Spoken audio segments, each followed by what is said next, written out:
오늘의 묵상 시간입니다. 오늘 본문 말씀 역대하 24장 4절부터 16절의 말씀을 통해 오늘 우리에게 주신 하나님 아버지의 마음 우리가 함께 살펴보길 원합니다. 우리가 함께 계속 보고 있는 그 역대기는요, 왕들과 인물들이 많이 등장하고 또 그 내용들이 서로 얽혀 있기 때문에 참 어쩔 땐 이해하기가 좀 쉽지 않습니다. 그래서 이 역대기의 말씀을 통해 우리가 이 내용을 도표화시키고 가족 관계를 서로 그려가면서 이해할 때 조금 더 쉽게 이 역대기의 말씀을 우리가 이해할 수 있을 것 같아요. 자, 우리가 함께 보았던 우리 남유다 나라의 여호사밧 왕의 아들 여호람과 북이스라엘의 왕 아합의 딸 아달랴가 결혼을 하여 아들을 낳았었죠. 그 아들들 중에 막내 아하시아가 외삼촌 요람에게 병문안을 갔다가 님시의 아들 예후에 의해서 죽임을 당하고 맙니다. 자, 이 사실을 안 어머니 아달랴는 참으로 잔인한 행동을 하게 되죠.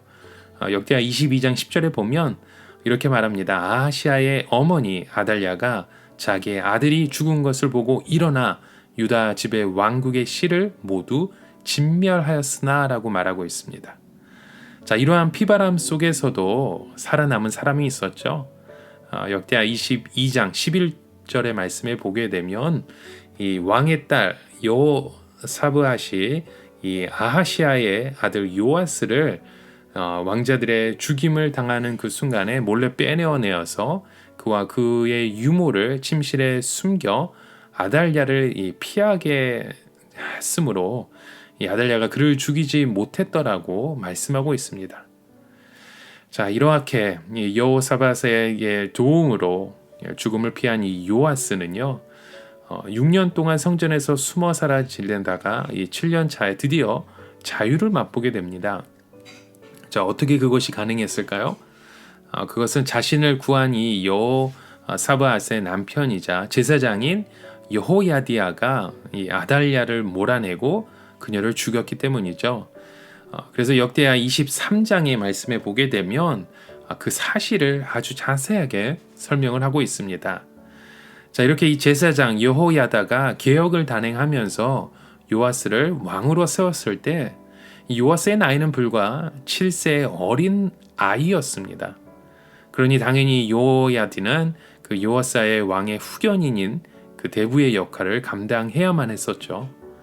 자, 이렇게 반역과 이런 반란에 피로 얼룩커진 이런 혼란스러운 왕궁의 역사의 그 한복판에 7세의 어린 꼬마 이 요아스를 홀로 둘 수 없음을 당연한 모습 가운데 있습니다. 이렇게 제사장 여호야다는 그 요아스의 왕의 그 장가도 보내고 또 어린 왕이 선정을 베풀 수 있도록 버팀목이 되어지는 그런 영적인 또 정치적인 그 아비의 역할을 톡톡히 해내었었는데요. 그래서 이 24장 3절의 말씀에 보면 이렇게 기록하고 있습니다. 제사장 여호야다가 세상에 사는 모든 날에 요아스가 여호와 보시기에 정직하게 행했다고 기록하고 있습니다. 자, 그런데요, 놀라운 일들이 이 24장이 끝나기도 전에 일어나고 있는 것을 우리가 보게 되는데요. 17절에 18절에 이렇게 말씀하고 있습니다. 여호야다가 죽은 후에 유다 방백들이 와서 왕에게 절하며 왕이 그들의 말을 듣고 그의 조상들의 하나님 여호와의 전을 버리고 아세라 목상과 우상을 섬겼으므로 그 죄로 말미암아 진노가 유다와 예루살렘에 임하니라 라고 말씀합니다.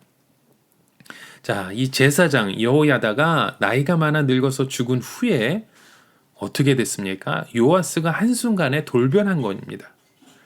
여호와 보시기에 정직히 행했던 그가 하나님 여호와의 그 전을 버리고 우상을 섬긴 거죠. 이뿐만이 아닙니다. 하나님께 보내신 선지자의 말도 듣지 않고 급기야 하나님의 사람 이 스가랴를 돌로 쳐 죽이라고 명령하죠. 말 그대로 어쩌면 갈 때까지 간 상황 가운데 있었습니다. 결국 요아스 왕은 아람 군대와의 전투에서 부상을 당하고 그 약정을 일삼는 그를 못마땅하게 여기는 그의 신하들에 의해서 쳐죽임을 당하고 말죠. 안타깝게도 요아스는 왕들의 묘실에서 장사되지 못하는 비참한 종말을 맞이하고 말았습니다. 자, 분명 요아스는 못났습니다. 우리가 다 아는 사실이죠. 어떻게 사람이 그렇게 한순간에 삐뚤어질 수 있을까? 참 못나도 한참을 못났다는 그런 생각이 듭니다.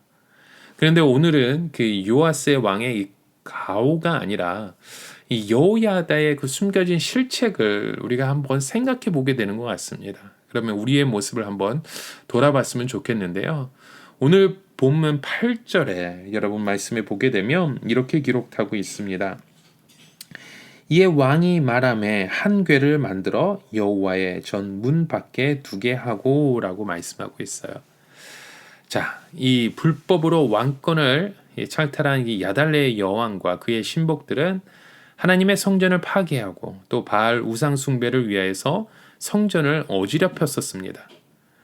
그래서 이 성전의 이러한 질서를 다시 잡고 또 이렇게 무너졌던 성전 곳곳을 보수해야 할 일이 당연한 일들이었죠. 근데 요아스 왕은 그 일을 하고자 하는 마음이 있었습니다. 일어났었습니다. 그래서 제사장들과 레위 사람들을 불러 모으고 성전을 보수할 헌금을 거두라고 명령했었죠.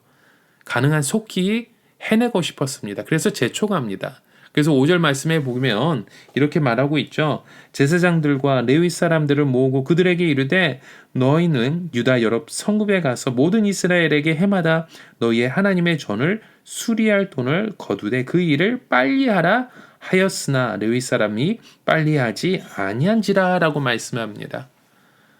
자, 왕은 어서 빨리 성전을 보수해야 된다고 말하고 있죠. 그런데 재미난 사실은요, 이렇게 다급한 왕과 다르게 이 레위 사람들이 좀처럼 움직이지 않았던 것입니다. 발걸음이 더뎠던 거죠. 일이 진척되지 않았다는 것입니다. 그 이유를 오늘 본문은 정확히 설명하지는 않습니다. 그러나 분명한 사실 하나는 우리가 발견할 수 있죠. 일이 진척되지 않자 여호스 왕은 제사장 여호야다를 불러서 이렇게 말하는 거예요. 어찌 레위인들이 움직이지 않는 것이냐고, 좀 움직여 달라고. 자, 모르긴 몰라도 성전을 보수하는 그 선한 일에 어찌 제사장 여호야다가 그 일을 막아섰겠습니까? 레위인들이 움직이지 않는 것이 어찌 제사장 여호야다의 책임이겠습니까? 자, 분명한 것은 이 아달랴 여왕을 제거하는 그 거사를 치를 때 일사불란하게 여호야다의 명령에 움직인 레위인들이 왕의 명령에는 꿈쩍하지도 않는다는 그 사실이라는 거죠. 다시 말해 어떻게 보면 여호야다의 그 영향력은 이제 왕을 뛰어넘었었던 것이죠. 누가 왕인지 모를 지경에 있었다는 거예요. 자, 둘 사이의 만남에서 어떤 결론이 났었는지 모르지만 어쨌든 성전 밖에 궤를 만들어 헌물을 받기도 합니다. 그때에도 왕과 또 여호야다가 나란히 등장하며 동등한 위치에서 헌금을 관리하고 집행하고 결산을 하죠. 성전 건축이나 성전 보수 등은 이 나라의 가장 중요하고 큰 국책 사업이기에 왕이 주도하는 것이 옳습니다. 그렇지만 이곳에서 여호야다의 그 주도권이 결코 작아 보이지 않는 것 같습니다. 어쩌면 여기에 여호야다의 숨겨진 실책이 있지 않았을까 하는 생각도 들기도 합니다. 여호야다 편에서는 어쩌면 요아스 왕이 불안했을지도 모르겠죠. 그래서 자신을 더 품고 또 보호하고 또 가르쳐야 하겠다고 생각했을지도 모릅니다. 그런데 언제까지 그것이 가능했었을까요? 여호야다도 이제 그도 늙고 죽는 시간이 있었겠죠. 무려 130세나 살지만 그럼에도 끝내는 죽고 말았습니다. 자, 그 다음에 일이 중요한 거잖아요. 여호야다가 없어진 그 다음에 이 요아스 왕이 어떻게 살았는가, 그것이 중요하잖아요. 근데 그가 죽은 다음에 요아스 왕을 보게 되면 그가 패망하는 것을 보게 된다는 거예요. 이 여호야다는 요아스 왕이 영적으로 자립하도록, 정치적으로 자립하도록 잘 도와주는 것이 그의 사명이었을지도 모릅니다. 그래서 성전을 보수하겠다는 마음이 일 때 그때 요아스 왕의 자립성을 세워줄 수 있는 절호의 기회가 그에게 있었습니다. 만약 그곳에서 여호야다는 그가 사는 그 모든 날에 항상 하나님 앞에 번제를 드리는 모습 가운데 신실하고 의로운 삶을 살았기에 여기에 악한 의도도 탐욕도 욕심도 그에게는 없었을 것입니다. 그러나 제 아무리 선한 의도라 할지라도 어쩌면 자신이 이제 뒤로 물러서야 할 때와 또 한 나라의 그 임금으로서 자립성을 세워줄 때는 정확히 알고 실천해야 했음을 부인할 수 없는 당연지사가 아닐까 하는 생각이 듭니다. 자, 이렇게 성전의 보수, 그 계획이 왕의 뜻대로 움직이지 않자 요아스 왕은 여호야다를 불러서 하소연을 하죠. 자, 여호야다는 무슨 생각을 이때 했을까요? 그래. 아직도 내가 없으면 안 되는구나. 아이고, 요아스 왕은 내가 옆에서 끼고 계속해서 가르쳐야 되는구나. 이런 생각을 했을까요? 말이 이렇지 않았지만 그의 행동과 그의 생각이 고스란히 드러내고 있음을 우리가 보게 되죠. 아마도 이것이 여호야다의 실수이지 않을까 하는 생각이 들어옵니다. 자신의 은혜를 끼치고 자신의 은혜를 더 씌울 것이 아니라 요아스 왕으로 하여금 하나님의 은혜를 입도록 할 수 있도록 알게 해주고 또 자기 자신을 의지하고 하나 자신의 뜻을 살피고 또 담대히 하나님의 법을 깨우쳐 줄 수 알 수 있도록 또 실패하더라도 또 실수하더라도 자신의 성에 차지 않더라도 그래도 배울 수 있도록 그를 인도해 주어야 할 사명이 그에게 있었던 것이죠. 자, 여러분, 우리의 모습을 한번 돌아봤으면 좋겠습니다. 왜 우리의 신앙의 여정이 자꾸 이 롤러코스터를 타는 듯한 그렇게 기복이 심한 그런 모습이 우리 가운데 있을까요? 요아스 왕처럼 심실하게 하나님을 사랑하며 감격했던 이들이 왜 그토록 갑작스럽게 이렇게 우리의 신앙생활이 모습을 보게 되면 떨어지고 계속해서 하나님과 멀어져가는 우리의 모습이 드러나게 될까요? 바로 내가 의지하는 그 여호야다, 그것을 우리가 버리지 못했기 때문이라는 거죠. 이것에 자유하지 못했기 때문이라는 것입니다. 여호야다를 가감히 우리의 삶 가운데 버릴 수 있는 그것이 필요하다는 거예요. 그가 우리를 놓지 않을지라도 우리가 먼저 우리의 손을 떼어놓는 것이 필요하다는 거예요. 우리에게는 여호야다의 은혜가 필요한 것이 아니라 바로 우리 하나님 아버지의 은혜가 더 절실하게 필요하기 때문이라는 겁니다. 오늘날 우리가 여호야다처럼 붙들고 있는 것이 무엇입니까? 내가 이곳에서 의지하고 있는 것이 무엇입니까? 그것이 물질입니까? 그것이 나의 동료입니까? 나의 사람입니까? 이렇게 우리가 그런 사람을 의지하다가 그를 잃게 되면 우리가 무너질 수밖에 없다는 것이에요. 그래서 오늘 여러분 이 시간에 오늘 우리의 모습을 돌아보며 오늘도 우리는 결단해야 된다는 것이죠. 내가 진정 도움이 필요하고 그런 도움과 은혜가 어디서부터 시작된다는 것인지, 내가 진정 의지하고 의존할 사람이 여호야다인지 또 하나님인지 이곳에서 우리가 결정을 하고 결단을 하고 하나님의 뜻 가운데 서갈 수 있는 우리의 모습이 필요하다는 것입니다.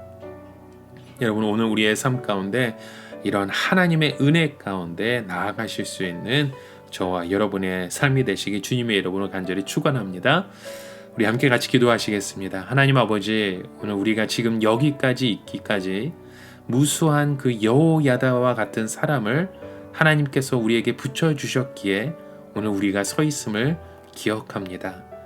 하지만 언제까지 여호야다만을 의지하고 의존할 수 없음을 하나님 오늘 말씀해 주시니 참 감사합니다. 주님, 우리는 주님의 은혜 없이는 한순간도 바로 설 수 없는 존재임을 기억합니다. 어느 누구라도 단번에 무너지고 깨어질 수밖에 없는 무력한 우리의 모습을 고백합니다. 그래서 오늘 우리 모두는 여호야다가 아닌 하나님만을 의지하고 의존하며 하나님의 은혜만을 절실히 바라보는 하나님의 자녀로 오늘도 살아가기 원하오니 오늘 이곳에 주님의 은혜를 더하여 주시고 주님의 뜻 가운데 행할 수 있는 믿음을 더하여 주시옵소서. 예수 그리스도의 이름으로 간절히 기도드립니다. 아멘.